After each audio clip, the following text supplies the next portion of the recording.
Oi, gente. E aí? Eu estou no segundo vídeo do Halloween. Eu estou com essa super tapoé bonitinha aqui, com o bolinho da Monster High, um tic-tac e um Mentos. Deixa eu arrumar aqui rapidinho para começar a sessão da Melechers. Mostra aqui, pai, a Melecher.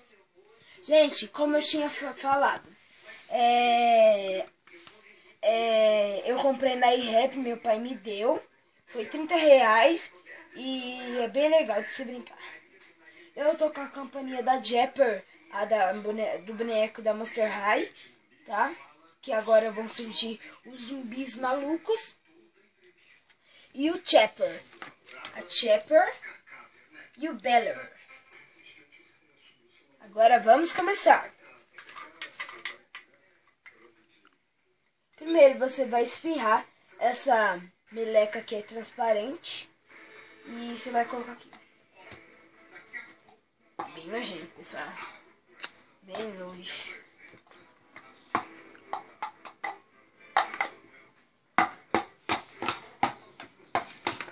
Bem legal de você brincar, pessoal.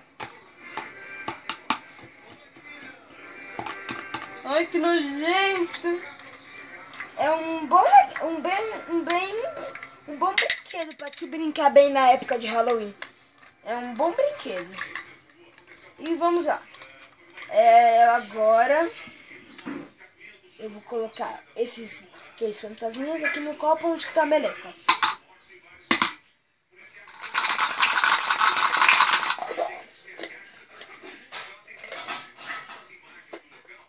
Mistura aqui, pai. Aí eu vou ver aqui. Eles estavam antigamente não cheirando mal. Agora eles estão cheirosinhos. Gente, essa minha super picor meleca. Gente, eu quero mostrar para vocês alguns docinhos. Gente, esse plush linker, bem legal para se brincar de Halloween. Você pode fazer sua decoração assim, com o bolinho da Monster High. Aí você pode colocar um tic-tac aqui, né? Um plus aqui, mostrando.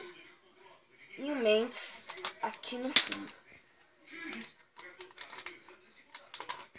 E também você pode colocar um bonequinho pro seu melhor amigo. Feliz Halloween, pessoal! Beijos menstruosos e abraços de vampiros. Tchau, tchau!